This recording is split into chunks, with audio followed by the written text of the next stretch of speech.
Sameach Hodu l'Adonai Kitov Ki Leolam Chasdo. Heureuse de pouvoir vous faire cours en bleu et blanc. Qui m'a suivi? Ah bah oui, quand même, aux couleurs d'Israël.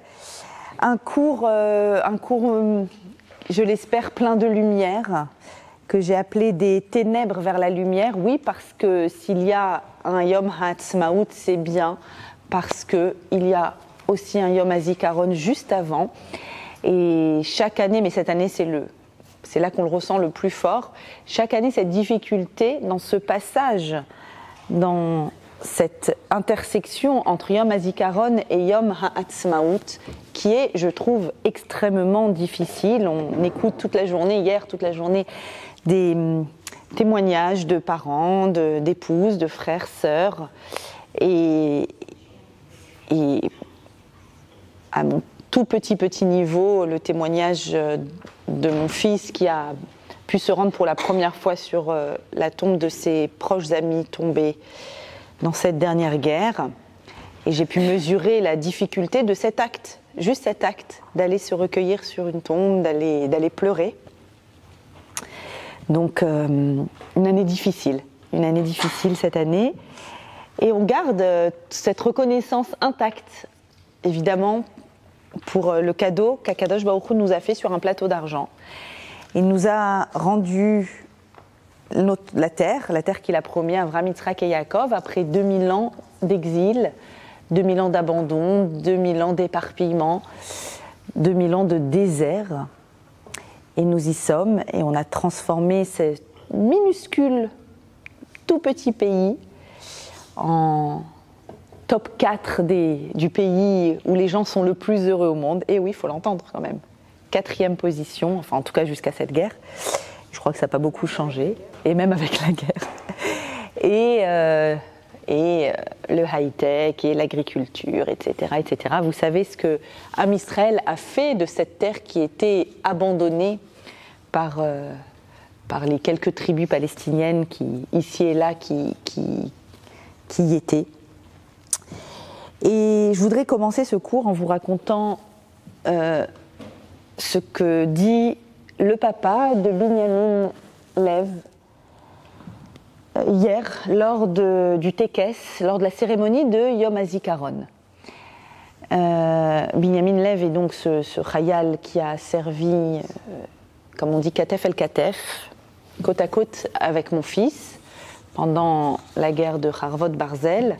Ils étaient ensemble parachutistes.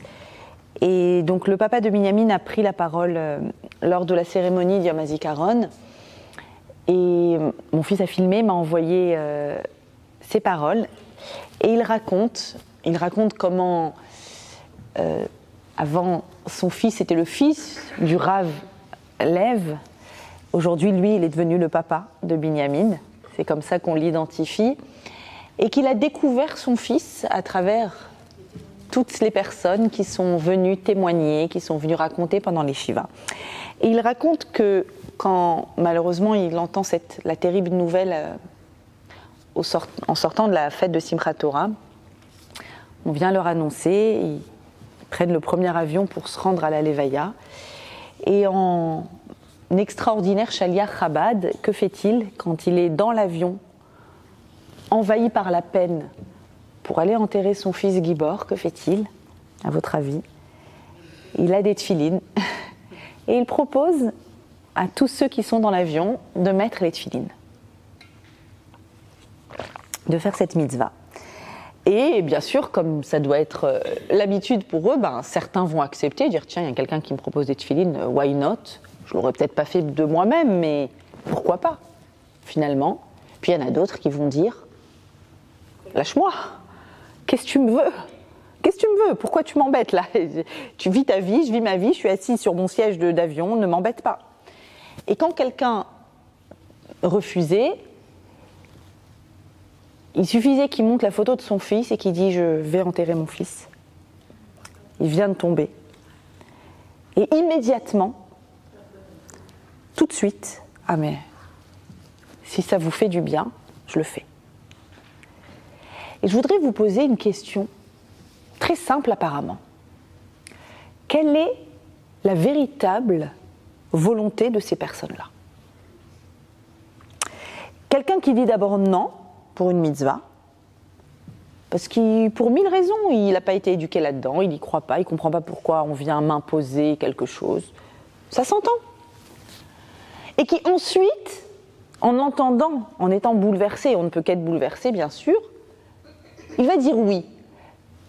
Si je lui posais la question rationnellement, si pour toi ça n'a aucun sens, alors pourquoi tu dis oui maintenant? Ah, tu veux juste lui faire plaisir. Est-ce que tu veux juste lui faire plaisir? Et s'il t'avait demandé de sauter à pieds joints en faisant le chant du coq, tu l'aurais fait? Même s'il est porté par une histoire aussi tragique que celle-là, est-ce que tu l'aurais fait? Je crois pas.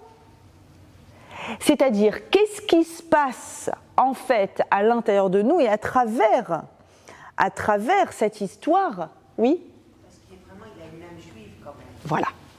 Alors, bien entendu, vous avez raison, il a une âme juive et il y a des événements qui réveillent cette âme juive. Et ce que vous êtes en train de dire, c'est en fait ce que dit le Baal HaTanya.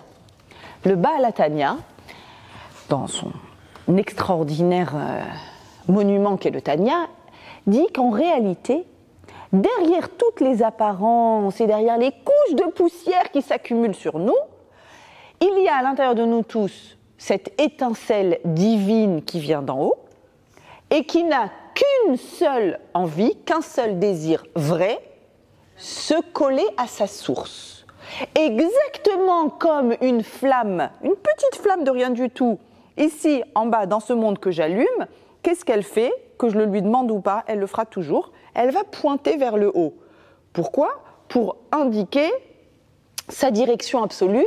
La flamme a envie de retrouver sa source. Donc elle pointe, elle te montre, c'est ça que je veux. Mais il y a la mèche qui l'accroche. Et donc il y a un jeu de force entre la mèche qui l'accroche vers le bas, le monde de la matière, et elle qui aspire vers le haut. C'est exactement ce qui se passe à l'intérieur de notre âme. Le corps l'accroche, lui dit reste là, mais elle, si ce n'était qu'elle, elle retournerait à sa source. Et donc cette âme, tout d'un coup, a l'occasion de s'exprimer. Alors dans notre cours, ce qu'on va tenter d'expliquer, c'est tous les processus de transformation qui se manifestent en nous. Et ça va nous permettre, ces processus de transformation et quel est notre vrai désir, ça va nous permettre peut-être de porter un nouveau regard sur Yom HaAtzmaut. En tout cas, c'est ce que j'espère.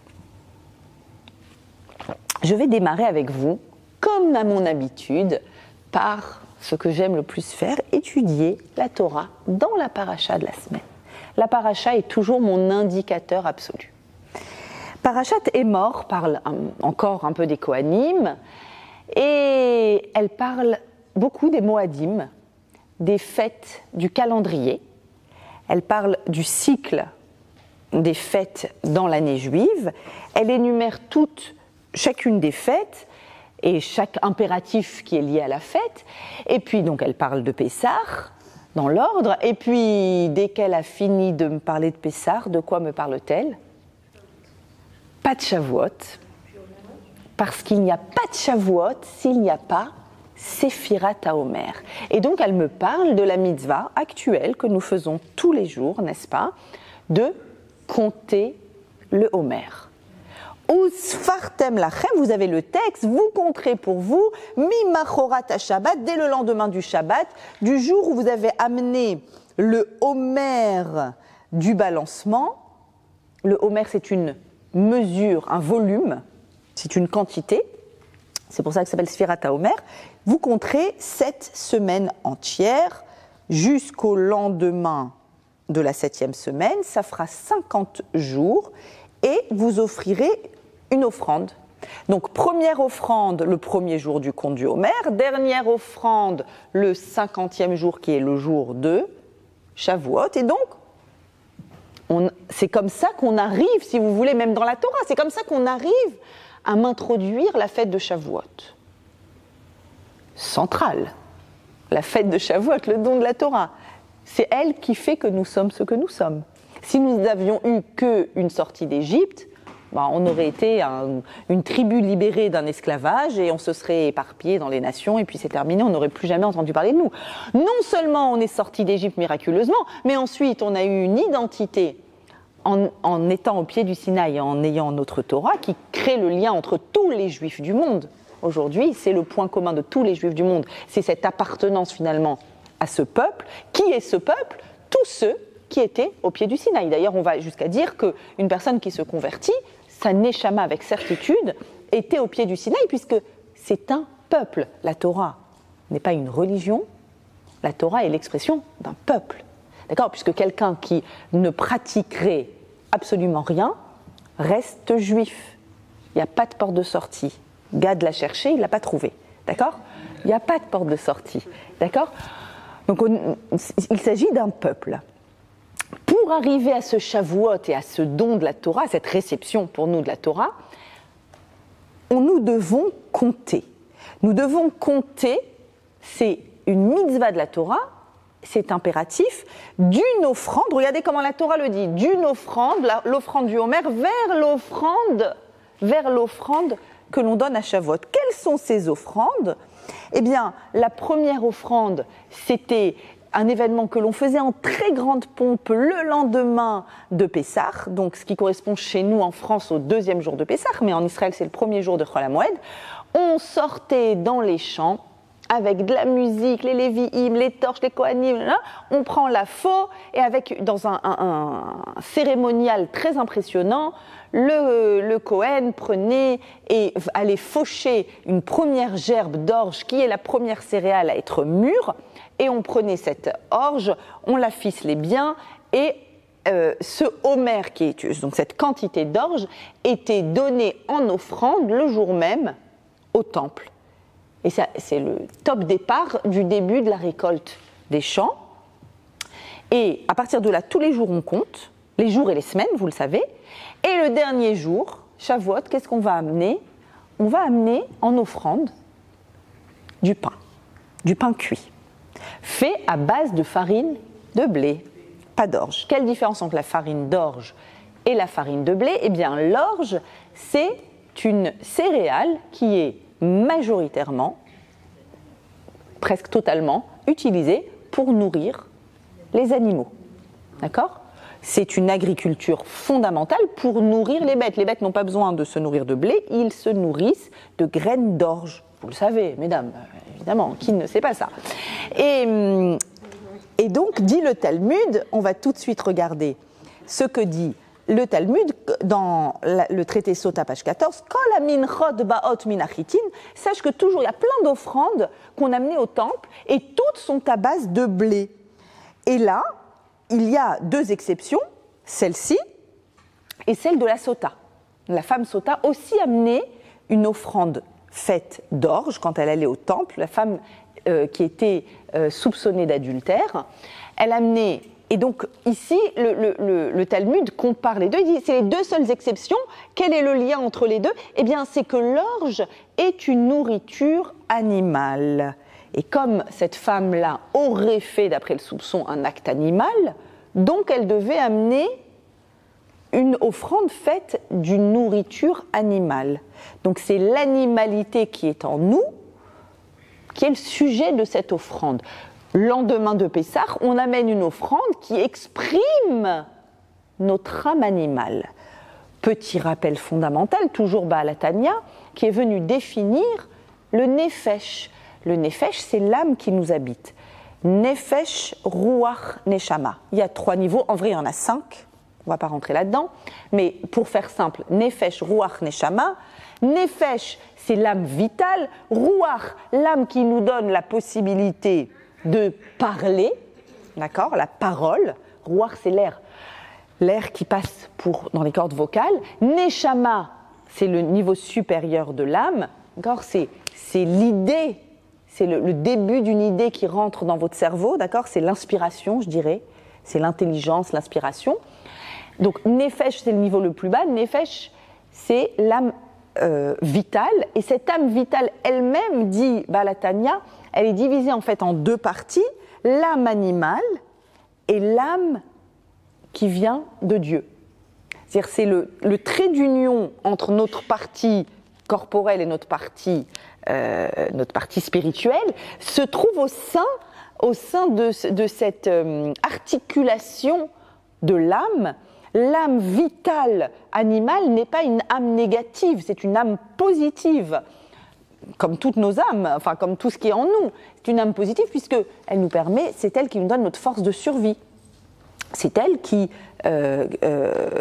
nous investit, d'accord, de cette volonté de continuer de vivre. Quand on utilise mal notre âme animale, on devient jalouse, rancunière, on se venge, on dit du mal, on fait du mal, etc. Donc, mais à l'origine, c'est une pulsion vitale, l'âme animale. L'âme Nefesh Elokit, l'âme divine, elle est, voilà, c'est la partie supérieure. On passe d'une offrande d'orge vers une offrande de pain cuit pour dire très clairement dans ces versets le passage du J1, lendemain de Pessah, à J50, c'est un passage de ton âme animale qui se lie fortement à l'âme divine et qui va, donc l'âme divine va réussir à mobiliser l'âme animale pour qu'elle soit au service de notre spiritualité. Et là, ça c'est ce qu'on appelle le tikkun, la réparation de ce que nous sommes, c'est que toutes nos fonctions vitales, nos fonctions de survie, notre pulsion de vie soient orientées vers la partie haute qui est en nous. Donc l'objectif est écrit ici clairement. L'objectif, c'est ce passage-là, un passage de Behema, comme dit Rav Moshe. Behema, c'est quoi le mot Behema? C'est ba-ma. Ba, dedans, ma, ce qu'il y a, c'est dedans. C'est-à-dire qu'il n'y a pas au-delà de ce que tu vois. Quand tu vois un animal, ce que tu vois, c'est ce qu'il est. Quand tu vois un humain, ce que tu vois, c'est pas ce qu'il est. C'est que ce que tu vois. Ce qu'il est, c'est l'infini, puisqu'il y a en nous une partie d'infini, une partie de Dieu. Donc, Behema, Ba-ma. Il y a ce qu'il y a. Et en fait, Adam, lui, ce qui est en lui, c'est pas ce que tu vois. Il est, au contraire, dans un processus de transformation et d'évolution permanent. Je dois compter. Je dois faire l'acte de compter. Qui compte ? Demande Rav Moshe Shapira. Qui est apte à compter ? On n'a jamais vu un animal capable de compter. L'acte de compter est un acte humain, profondément humain. Qu'est-ce que je fais quand je compte ? Ou sfartem, vous ferez une sphira. Quand je compte, eh bien, en fait, compter veut dire évaluer. Vous êtes d'accord ? J'arrive à... Mettons que je compte le nombre de participantes. Pourquoi j'aurais envie de compter le nombre de participantes ? Donc, compter, c'est toujours créer un point commun. Quand je fais un groupe, je compte, je prends quelque chose en commun. Par exemple, là, je prendrai en commun votre présence. Votre présence à toutes est commune, donc je vais compter. Quand je compte, j'évalue, j'arrive à un chiffre. Pourquoi j'aurais envie de compter ? Tout simplement, quel est l'intérêt de compter ? Si j'ai envie de savoir s'il y a plus ou moins. Il n'y a pas d'autre intérêt. Il n'y a aucun autre intérêt.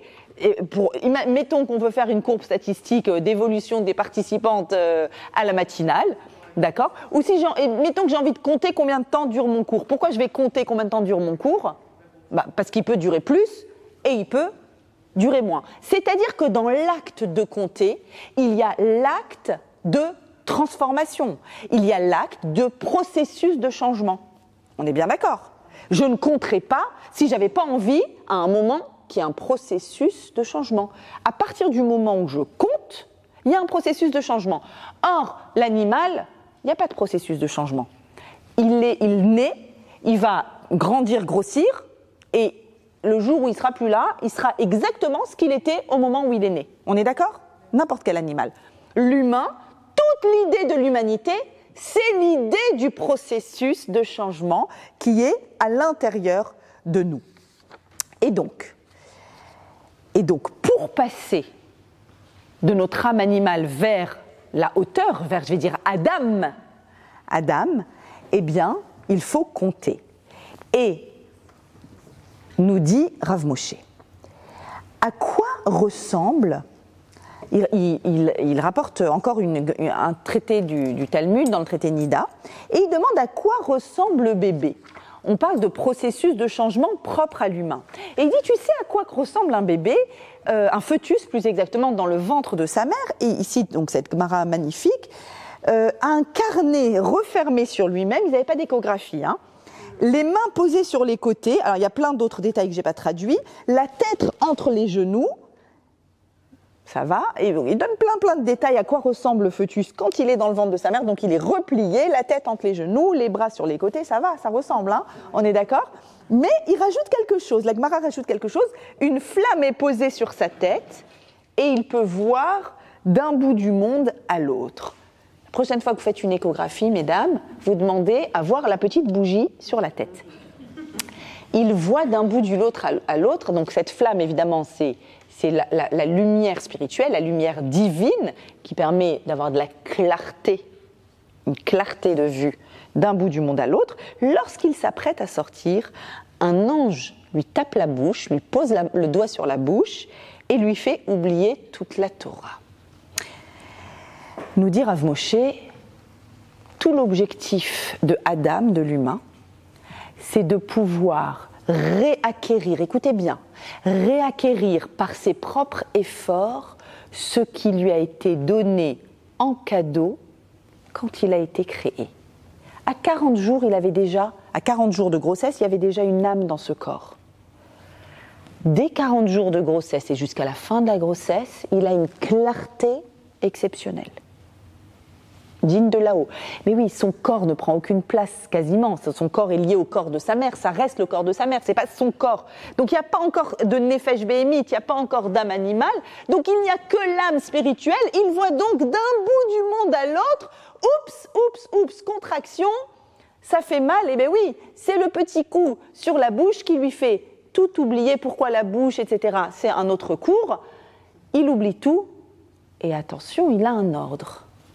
Maintenant, au boulot.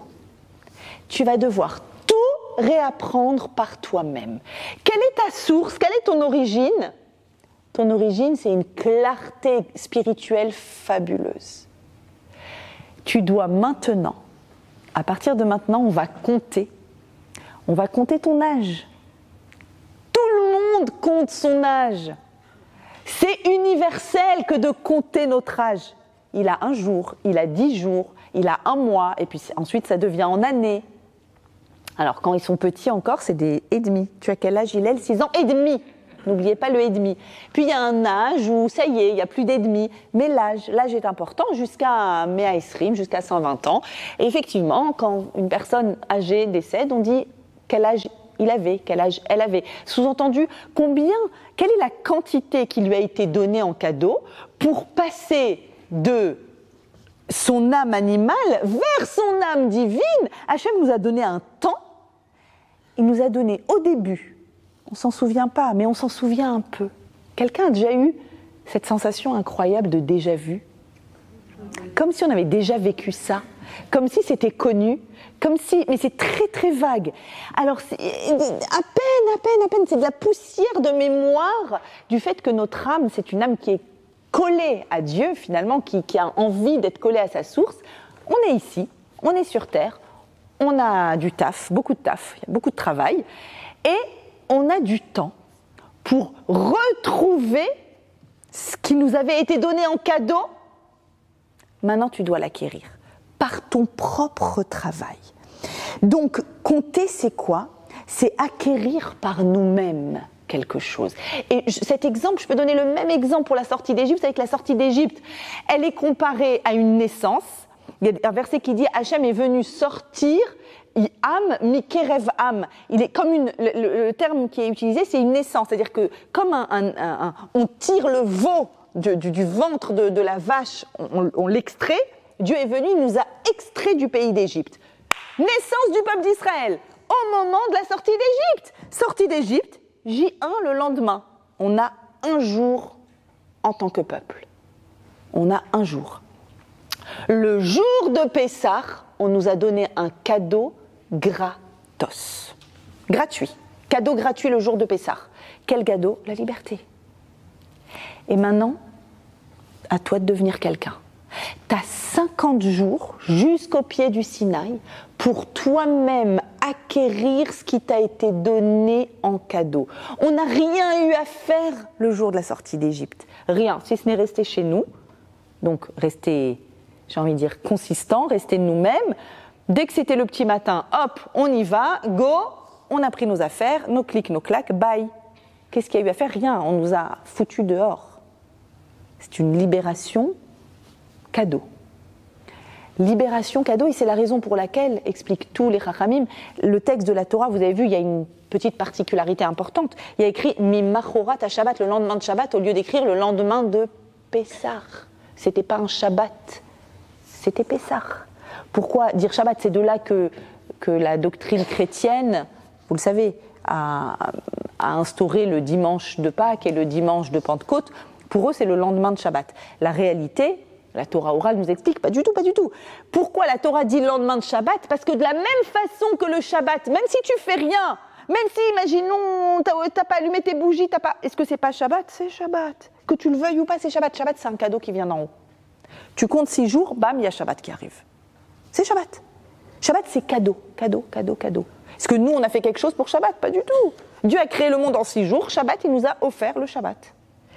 Donc, de la même façon que le Shabbat t'est offert, la sortie d'Égypte a été offerte. Maintenant, au boulot. Compte. Tu comptes pour acquérir ce qui t'a été donné. Maintenant, il va falloir que ça fasse partie de toi. On le sait bien que quand on a œuvré, travaillé, qu'on s'est remis en question, qu'on est allé dans les tréfonds de nous-mêmes, qu'on est dans un vrai travail d'introspection, de travail intérieur, de développement personnel, des midotes, on sait que c'est les midotes qui sont en jeu durant cette période du Homer, eh bien, ça veut dire qu'on doit acquérir quelque chose. Et vous savez quoi? Je me suis dit, en lisant tout ce texte incroyable du Rav Moshe Shapira, je me dis, en réalité, c'est pareil. C'est exactement pareil, la rencontre et le mariage. Quand une jeune fille, un jeune homme se rencontrent, la vérité, que ce soit fortuit ou qu'une personne les ait mis en contact, c'est un cadeau. On est venu t'apporter sur un plateau d'argent telle personne. Waouh! Love story! Magnifique, allez, ça match, c'est bon, on a envie, on organise le mariage, on se marie. Cadeau. Cadeau, on t'a offert ton zivoug. Et ensuite, qu'est-ce que tous les couples du monde font? Ils comptent combien de temps de mariage ils ont. Je suis mariée depuis 3 mois, je suis mariée depuis 1 an, depuis 10 ans, depuis 50 ans, depuis 70 ans. Mazal Tov. Est-ce qu'on est d'accord qu'on compte? C'est automatique, on va compter. Pourquoi on compte? On compte parce qu'il y a du temps qui nous est donné de construction. Je t'ai donné en cadeau ton zivouk, ton mazal. Maintenant, tu dois acquérir ce qui t'a été donné. Rien n'est fait, c'est l'erreur. L'erreur la majeure de tous les couples, c'est de croire que c'est un acquis. On est mariés, c'est fait, plus beau jour de la vie. À chaque fois, je leur réponds, allô, n'importe quoi. Si c'est le plus beau jour de ta vie, c'est-à-dire qu'après c'est moins bien, je te plains. Je te plains que c'est moins bien après. Pas du tout, ça doit être mieux après. Mais simplement, pour que ce soit mieux après, à partir du moment du mariage, tu dois travailler, tu dois acquérir ce qui t'a été donné. On te donne quelque chose, on me donne un bébé, une grossesse, un bébé. Maintenant, toute l'éducation, ça va être de lui faire acquérir toutes les valeurs. Et ensuite, par lui-même, après la bar mitzvah, par lui-même, il va devoir acquérir. Mais on nous a donné la vie. Elle est donnée. On nous a donné notre mazal. D'accord? C'est un don. Pareil, on peut donner d'autres exemples. Peut-être une personne qui fait sa aliyah et qui va compter depuis combien de temps elle a fait sa aliyah. Eh bien, elle compte le temps qu'elle a de construction et d'adaptation à un pays qui est un pays tellement spirituel. D'accord? Et etc., etc. C'est-à-dire que tant qu'on compte, ce que je veux vous dire, c'est que on dit, l'acte de compter dit que j'ai vers où aller. Si je cesse de compter, eh bien c'est comme si je disais, ça y est, je suis arrivée, je suis à destination, j'ai plus vers où aller. Quelle tristesse! En fait, on a tous été créés pour acquérir par nos efforts ce qui nous a été donné d'en haut en cadeau. Et pour ça, il va falloir introduire ce don qui a été reçu dans un processus. Rien ne se fait immédiatement, ni la construction du couple, ni la construction d'un individu, ni la construction de l'État d'Israël. Rien ne se fait automatiquement et vous voyez tout de suite vers où je veux en venir avec vous. L'État d'Israël, le retour des exilés en terre d'Israël nous a été donné en cadeau. Akadosh Baruch Hu a utilisé de multiples moyens. Ça a commencé par Herzl, puis Ben Gurion, puis l'ONU. Il marchait même, on peut dire ou pas aujourd'hui. C'est passé par toutes sortes de shlichim, toutes sortes de messagers. 5 Iyar 1948, Erev Shabbat. Waouh! En très peu de temps, il a fallu s'organiser pour faire cette déclaration d'indépendance. On l'a. Il est né le Am Israël sur Eretz Israël. Elle est née cette Médina. Et maintenant tu dois acquérir ce qu'Hachem t'a donné en cadeau. Maintenant tu dois compter.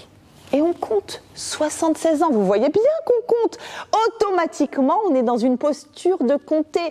Compter, ça veut dire qu'on évalue. On est plus heureux qu'avant, on est plus riche qu'avant, l'État, on est plus dans le high-tech, on est plus en danger ou pas qu'avant.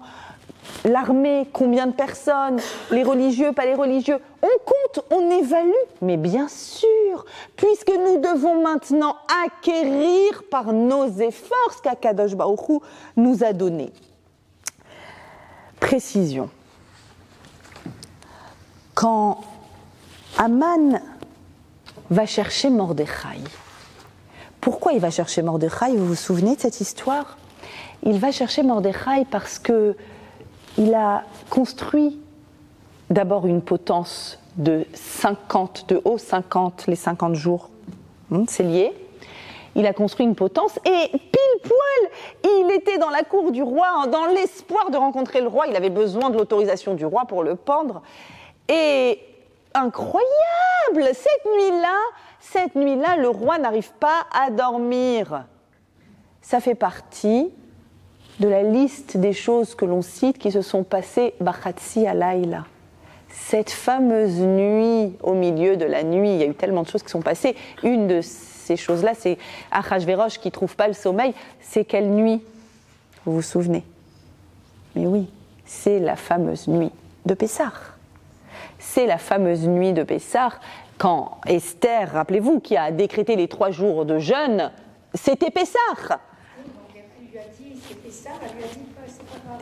Exactement. Et donc, la fameuse nuit où il ne trouve pas le sommeil, Achashverosh, c'est la nuit du 15 Nissan, Vayi Bachatzi Alayla, au milieu de la nuit. Et il y a Aman avec ses idées génocidaires, et il arrive, et il veut donc demander au roi cette autorisation, et le roi lui dit quoi?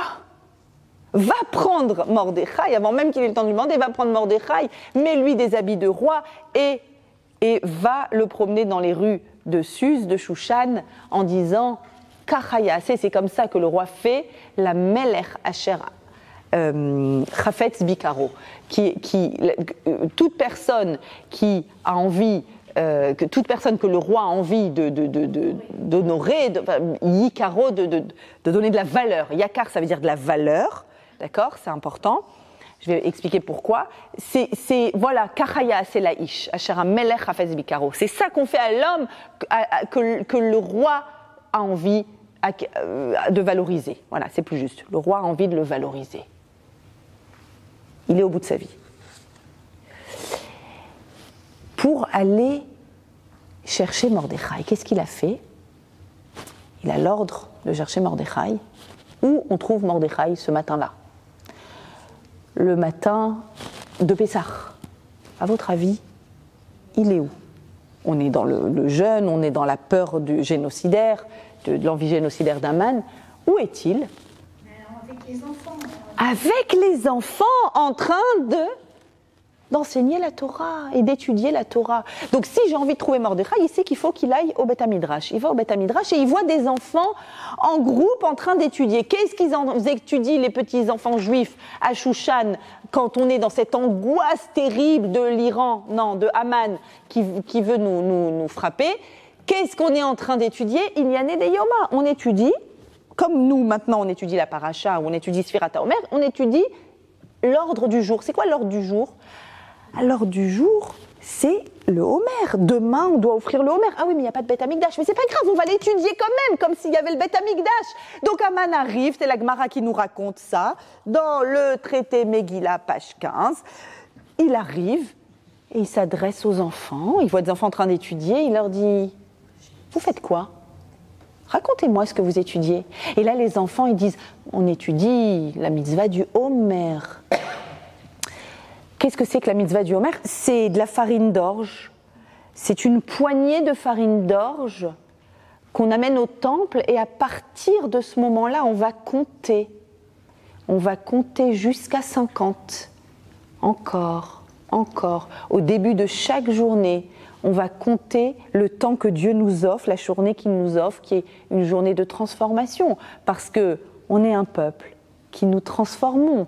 Nous, on est tellement éloignés de la BMA. La BMA, elle reste ce qu'elle est. Et nous, on acquiert chaque jour quelque chose de plus. On tend vers le plus. On continue. Et ça, c'est à l'infini. Parce que 50, c'est le chiffre de l'infini, puisque c'est le chiffre qui dépasse le 7 x 7. C'est le chiffre de la nature, 7. 7 jours de la semaine, 7 couleurs de l'arc-en-ciel. Je vous ai souvent expliqué ça. Donc, si 7 au carré, 49, c'est le maximum de la nature, on le dépasse. Zéro. On va jusqu'au dépassement. On va au-delà. Il entend les enfants. Et il dit, et la Gemara le rapporte. Pourquoi? Parce que Haman l'a compris, alors on va l'écrire dans la Gemara. Il dit cette phrase incroyable aux enfants. Rappelez-vous, il est en train de chercher Mordechai, alors qu'il voulait le pendre. Il a déjà eu la bague du roi. On a déjà signé un ordre génocidaire, puisqu'on est dans les 3 jours de jeûne. Et rappelez-vous, Achashverosh lui a dit, t'as besoin de combien d'argent pour exterminer un peuple? Calculatrice, combien ça va me coûter? 10 000 pièces d'argent. Go, prends-les, 10 000 pièces d'argent et tu extermines. Il nous dérange, vas-y. 10 000, il les a. Somme phénoménale. Il répond aux enfants, vous, avec votre poignée de farine d'orge, vous êtes capable de faire basculer la balance de mes 10 000 pièces d'argent. Vous annulez un décret génocidaire à 10 000 pièces d'argent avec une poignée de farine d'orge. C'est d'une profondeur, mes amis, extraordinaire. Extraordinaire. Haman lui-même, il marche chez mots. Il comprend. Il comprend que si on est dans une perspective et dans une posture de plus et de encore, si nous, notre point de départ, c'est notre source, c'est le bébé qui apprenait la Torah d'un bout et qui voyait d'un bout du monde à l'autre. Donc on tend vers cette source. Lui, il tend vers quoi? Lui, il est déjà à destination. Lui, il a 10 000 pièces d'argent, il veut ça et c'est tout. C'est pour ça que dans la posture, c'est important ce qu'on dit aussi même dans le rapport à la frustration. C'est quoi la frustration? Haman, c'est l'homme le plus frustré du monde. Haman, il dit, j'ai tout. Il dit à sa femme Zérech, j'ai tout. Je suis l'homme le plus important du royaume. J'ai la bague du roi, j'ai les 10 000 pièces d'argent, tous mes délires, tous mes fantasmes, je peux tout réaliser. Vekolze enenu shoveli. Et tout ça, c'est rien, parce qu'il y a un grain de sable qui me dérange. Le juif qui se... Un grain de sable. Mais attends, ne le regarde pas ce grain de sable. T'as tout, sois heureux. Je suis l'homme le plus malheureux du monde. Pourquoi? Et là, on comprend la frustration, elle vient d'où? Si l'objectif de quelqu'un, c'est de remplir le manque, on est toujours frustré. Si notre objectif, c'est d'évoluer, c'est-à-dire que notre objectif, c'est notre source, c'est pas le manque. Mon point de mire, c'est pas qu'est-ce qui me manque? Je veux ce qui me manque, demain il te manque autre chose. Tu seras jamais satisfait. Si ton objectif, c'est je peux davantage. En moi, il y a des ressources infinies. Mon couple peut évoluer. Évidemment qu'il peut évoluer. ma Torah peut évoluer, mon lien à Eretz Israël peut évoluer, on peut changer la société israélienne et elle peut regarder la différence entre le 6 octobre et le 8 octobre. Bien sûr qu'on peut, bien sûr qu'on a des ressources. Si c'est ça mon regard, il n'y a plus de frustration, je suis dans un mouvement interminable. Maintenant on comprend ce monsieur dans l'avion qui dit au Rav Leub, qui lui dit « je veux ». Parce que tout d'un coup il a accès à sa ressource, tout d'un coup il a accès à un endroit à l'intérieur de lui qu'il ne soupçonnait même pas exister. Parce que tout d'un coup il est dans une acquisition, il n'est pas dans un état fait, abouti. Le refus du début, c'est une vision de soi-même comme étant « je suis ce que je suis », pas évolutive. Si je suis ce que je suis, alors qu'est-ce que va m'apporter n'importe quel... Donc à partir de là, je remplis des manques. Si je suis abouti, si je suis terminé. Ah, il y a un changement, il y a une perspective, il y a une transformation. Tout d'un coup, j'ai accès à ce point-là, à l'intérieur de moi. En fait, nous dit le Harizal, le mot Homer, le Homer a pour valeur numérique 310 et c'est la valeur numérique de Yakar. Yakar, ça veut dire cher, qui a de la valeur. Et c'est même un remèze, une allusion à cette phrase que dit Aman, Kachaya Selaïch. C'est comme ça qu'on fait à l'homme. Asher Ameler, le roi Chafetz, il a envie Yakar, à Yakar Shelo. C'est quoi Yakar Shelo? Sa valeur. Hachem a envie de notre valeur. Quelle est notre valeur? La même que la Joconde. Comme la Joconde. Qu'est-ce qu'il y a écrit en dessous de la Joconde? Il n'y a pas de valeur. Inestimable. Vous ne saviez pas? Inestimable. Inestimable, c'est-à-dire je ne peux même pas donner un chiffre à ta valeur. Est-ce qu'on peut donner un chiffre à la valeur d'une personne? Yekaro, sa valeur, c'est je suis un être changeant. Je suis un être qui me transforme sans arrêt. D'accord? Donc, Ben Yakirli, oui, exact, très bon exemple. C'est la même racine exactement, qui m'est chère, d'accord? Donc nous, on veut grandir, on veut se transformer, on veut se lier à notre source d'origine, c'est-à-dire à quelque chose qui est infini à l'intérieur de nous. Ne peut arriver Shavuot que si je suis en train de compter. Je suis en train de compter. À chaque fois, il y a un temps de plus. Vous savez que la période dans laquelle on se trouve, on ne réalise pas à quel point c'est la période la plus importante de l'année. Et même le rabbi Shalom Shaharavi, qui est un très grand kabbaliste, dit « Ne ratez aucune seconde de la période du Homer, elle est plus importante que la période des 10 jours de pénitence, où on est là à fond, on est au taquet. » Non, le Homer, il dit le Homer, c'est plus important. Pourquoi? Sachez que ce que vous pouvez acquérir comme transformation à l'intérieur de vous dans cette période est bien au-delà. Vous pouvez acquérir une hauteur, une noblesse, une valeur. C'est-à-dire qu'il y a vraiment des énergies, des forces spirituelles dans le monde incroyables en ce moment. Pendant ces 49 jours, vous pouvez acquérir 1 heure de Torah maintenant. Je pense que ce n'est pas comme 1 heure de Torah le reste de l'année. Je fais de la pub pour le séminaire là. Maintenant. C'est maintenant que ça se joue. Jusqu'à Shavuot, vous pouvez vraiment, c'est comme si vous vous branchez à la source d'origine. Vous vous remplissez et il y a une force de transformation à l'intérieur de vous qui est phénoménale au niveau des midot, au niveau de la posture, qui est absolument extraordinaire.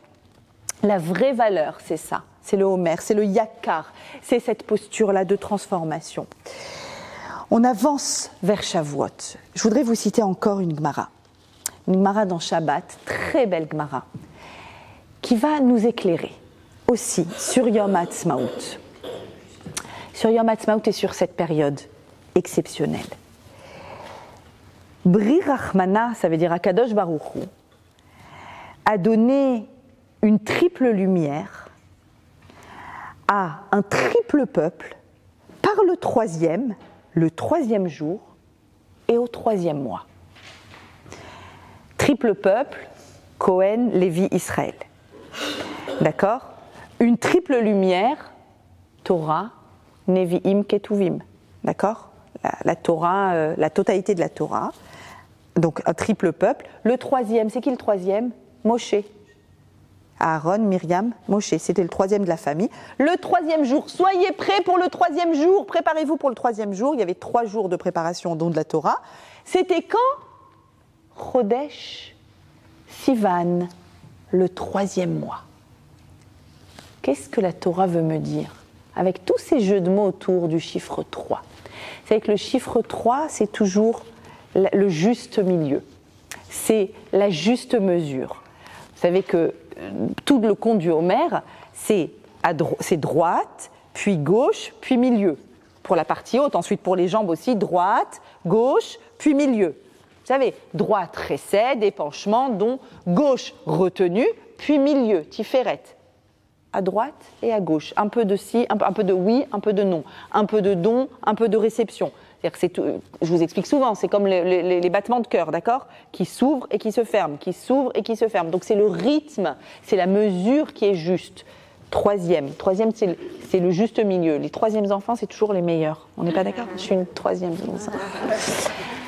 Non, mais souvent on dit ça. Premier, on est très très strict. Le deuxième, du coup, il fait le contre-pied. En général, c'est le révolté. Et troisième, ok, maman, je suis sage. Bon, chiffre 3. Le 3e mois. Je voudrais vous parler du 3e mois. Le mois de Iyar. Le mois de Sivan, pardon. Le 1er mois, le mois de Nissan, a pour Mazal, son signe astrologique, c'est Talé. En français, le bélier. Talé, en vrai, c'est l'agneau. C'est la même famille. L'agneau. Le 2e, vous savez, c'est quoi? De Iyar, le mois actuel, c'est quoi le signe? Qui connaît? Taureau. Shor, c'est le taureau. Et le 3e, Sivan, Gémeaux. Théomime, les jumeaux. Le premier, c'est le bélier, donc l'agneau, Talé. Qu'est-ce qui s'est passé en Nissan? Nissan, c'est cadeau. Cadeau. Tu sors d'Égypte. L'agneau, de quelle façon on s'occupe d'un agneau? L'agneau, il ne faut surtout pas lui mettre un poids. L'agneau, si on veut qu'il donne une bonne laine, une bonne laine, un bon lait, un bon fromage, etc., il faut l'amener dans une bonne prairie. Il faut en prendre soin. On fait attention à ces petits agneaux. D'accord? Donc c'est le berger qui est là et qui pourvoit et qui donne et qui prend soin de son petit agneau. Par contre, 2e mois, c'est taureau. Le taureau, c'est exactement le contraire. Si tu veux que le taureau ne soit pas un taureau en corner, un taureau qui abîme, un taureau qui fait comment ça s'appelle là, la corrida, voilà. Qu'est-ce qu'il faut faire pour maintenir le taureau? Il faut lui mettre le plus de poids possible. Il faut l'écraser par le poids. Il faut qu'il soit dans l'effort. Le taureau a été créé pour être dans l'effort. C'est le taureau qui va tirer les charrues. 1er mois, le maître, le berger, prend soin de son agneau. 2e mois, c'est le taureau qui fait tout le travail. C'est lui qui porte tout. Le 1er mois, Nissan, Akadosh Baruch Hu, nous a tout donné sur un plateau d'argent. Et le 2e mois, c'est à nous d'acquérir ce qui nous a été donné en cadeau. Comme le taureau, il y a beaucoup de textes qui disent que le peuple d'Israël doit être capable d'avancer comme un taureau, de porter le joug de la Torah. Souvent on utilise le terme « Ol Torah », le joug de la Torah. Il y a un poids la Torah. La Torah, c'est pas léger. C'est pas léger, on fait pas, il n'y a pas de fake news, peace and love. Non, bien sûr, mais c'est la plus grande transformation. C'est la Torah qui nous l'apporte. Mais ça signifie que j'accepte ce poids-là. Le 1er mois, le mois de Nissan, qui est un mois de réjouissance, de don, où Akadosh Baruch Hu est venu nous libérer, cadeau, mouvement du haut vers le bas, que du haut vers le bas. Il nous a donné la liberté. Le 2e mois, qui est d'ailleurs le mois de Pessar Sheni. 14 Iyar, Pessar Sheni. Pessar Sheni, Hachem, il aurait pu nous le donner en cadeau dans la Torah. Non, non, non, non, non, c'est à vous d'aller le chercher, c'est à vous de l'exiger, c'est à vous de trouver cette force, la force de rattraper ce qui n'a pas été fait en Nissan. C'est à vous d'acquérir. Le mois de Iyar, c'est un mois qui est de bout en bout, entièrement dans la Sphira. De bout en bout, il y a la Sphira Taomer. On compte le Homer du premier au dernier jour du mois. C'est-à-dire que c'est le mois du travail de l'homme. C'est le mois où tout est possible, mais avec un mouvement du bas vers le haut. Et c'est le mois de Yom Ha'atzmaut. C'est le mois où Akadosh Baruch Hu nous dit « Bien sûr que je vous donne la terre d'Israël, mais vous, qu'est-ce que vous donnez maintenant? Qu'est-ce que vous donnez à votre peuple? Qu'est-ce que vous donnez à cette terre? Qu'est-ce que vous faites pour la mériter? Elle n'est pas acquise, elle n'est jamais acquise, c'est quand même incroyable. Les Français, les Gaulois, ça fait combien d'années qu'elle est acquise? Qui aujourd'hui va venir? L'Allemagne a osé demander l'Alsace et la Lorraine. C'est le max, et ça n'a pas marché. C'est acquis. La Russie essaye de reprendre l'Ukraine, mais est-ce que vous connaissez un pays entier de la mer au Jourdain, entier, qui est jamais acquis? On est tout le temps en train, de nouveau, de rejouer les cartes et de dire peut-être oui, peut-être non. Mais c'est épuisant. Comme les Havdil, un couple qui serait jamais acquis. On reste ensemble ou on reste pas ensemble? On reste ensemble. Je peux pas. J'ai besoin d'être tranquille. Pour arriver à Shavuot, au chiffre 50, qui est Théomim, les jumeaux. Les jumeaux, c'est le face-à-face. Le premier mois, c'est Hachem qui donne tout. Le deuxième mois, c'est nous qui donnons tout. Le troisième mois, on peut enfin avoir une relation adulte avec Akadosh Baruch Hu, être en face à face comme quoi? Comme dans Shirachirim, comme des amoureux. Comme des amoureux qui donnent et reçoivent l'un de l'autre mutuellement, avec une réception active de la Torah. Je veux ta Torah, Akadosh Baruch Hu, parce que je vois ce qu'elle fait en moi. Bien sûr que je la veux. Mais pour pouvoir être dans ce face-à-face, il faut que je fasse des efforts. Il faut que je passe par ce mois de Iyar dans lequel il y a Yom Ha'atzmaut, dans lequel il y a Pessar Sheni. Il faut que je sois dans une action. Il faut que je sois dans l'action. C'est un pays qu'on doit en permanence mériter. Ça n'existe pas un pays qui est aussi, j'ai envie de dire, comme un humain. Comme un humain, c'est-à-dire qui réagit en miroir à ses habitants. Quand les habitants d'Eretz Israël sont là, Eretz Israël accepte de donner ses fruits. Quand on n'était pas là, on a des témoignages d'auteurs, de nombreux auteurs qui sont passés par Israël et qui ont dit « c'est une terre aride qui ne produit rien, c'est marécageux, c'est impossible, il n'y a rien qui pousse ». Elle refusait, elle n'avait pas ses habitants bien aimés. Dès qu'il y a eu les premières aliotes, hop, elle a commencé.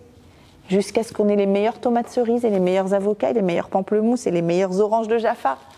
Regardez cette profusion d'abondance qu'il y a en Eretz Israël. Plus il y a de juifs en Eretz Israël, plus il y a de l'abondance.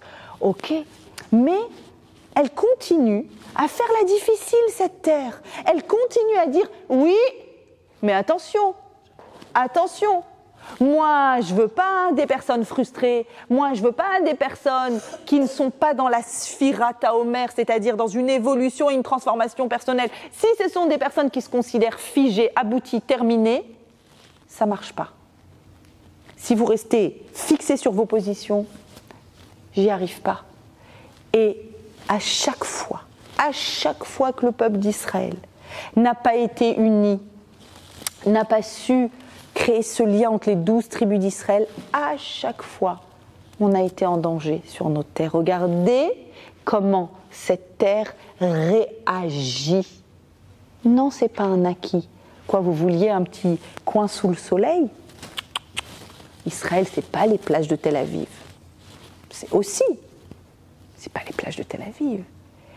Israël, c'est la terre qui porte en elle 12 tribus d'Israël différentes, capables de se faire de la place les unes les autres. C'est Eretz Israël. Et quand Eretz Israël sait faire ça, alors on n'est plus en danger. Alors ça veut dire qu'on a mérité cette acquisition. Le Saint Iyar tombe dans ce mois, le mois du taureau, qui exprime qu'on est capable de porter ce poids. Quel poids? Le poids de la différence.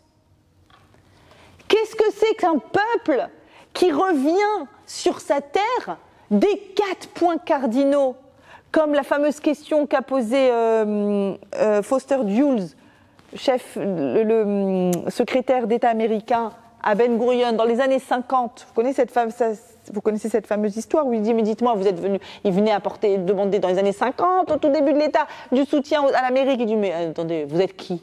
Vous êtes qui? Vous êtes les Juifs du Yémen, vous êtes les Juifs d'Ukraine, de Russie, du Maroc, du Maghreb. Vous êtes qui? Il y a un point commun entre vous tous. Il dit, ah ouais? Demandez à n'importe quel enfant, où que vous le trouviez, qui a sorti le peuple juif? Faut lire ce texte, il est extraordinaire. Qui l'a sorti d'Égypte? Comment s'appelait? Donc comment il s'appelait? Quel était le nom de son bras droit? Combien de temps a duré la traversée? Qu'est-ce qu'on mangeait? Alors que vous prenez n'importe quel enfant américain, il ne saura pas répondre à ces questions sur le paquebot qui a amené en Amérique il y a à peine 200 ans. Personne ne saurait répondre à ces questions-là. Mais sur la terre d'Israël, ça fait pas 200 ans. C'était il y a 3300 ans. N'importe qui sait répondre à ces questions. Tous ont pris dans la même direction, où qu'on soit dans le globe terrestre, ont pris vers Jérusalem. Tous ont dit les Shana Abba Yerushalayim, l'an prochain Jérusalem, à la fin du Seder. Tous ceux qui se marient, ils passent par l'événement du verre qui est cassé. Mais oui, parce que notre joie n'est pas complète tant que nous n'avons pas le temple reconstruit. C'est-à-dire qu'il y a une unité dans notre peuple. Bien sûr qu'il y a une unité, pas d'uniformité, mais une unité. Et c'est beau qu'il n'y ait pas d'uniformité. Et c'est beau qu'on puisse voir des Ashkénazes et des Séfarades, des kippas noires, des kippas transparentes, des kippas tricotées, des kippas... Tout ça, côte à côte, dans la même armée d'Israël. Vous savez, à l'armée, on ne regarde pas quelles sont les positions politiques et si on met les téphilines ou pas. Et je finirai en vous disant cette phrase émouvante que m'a racontée mon fils à la sortie, en sortant de Gaza. À Gaza, quand on avait la chance de trouver un téphiline, il y avait une paire de téphilines qui était amenée et qui passait d'un sac à l'autre parce qu'ils avaient des sacs énormes. Ils devaient porter leur rôle, enfin bon, toutes leurs munitions. Et un jour, j'avais mes téphilines sur moi, j'avais pu avoir les téphilines, j'ai mis les téphilines. Et 2 mefagdim viennent et disent « Tu nous les mets après, tu nous les mets. » C'est ça, Am Israël, c'est ça, Am Israël. Et Am Israël s'acquiert dans la difficulté. Oui, mais il s'acquiert pleinement, qu'on ait le mérite de voir des nissim apparents, glouyim, qu'on ait le retour des 133 trous qu'on a dans notre cœur, nos 133 otages, qu'on ait la chance chaque année d'avoir un encore plus beau Yom HaAtzmaut et qu'on continue de compter les années de ce peuple, les années de notre Omer, les années de notre couple, qu'on puisse continuer à compter, parce que compter, mes amis, c'est se transformer, c'est évoluer, et qu'on ait la chance de continuer à évoluer et de mériter la terre d'Israël. Merci Hachem de nous avoir donné cette terre.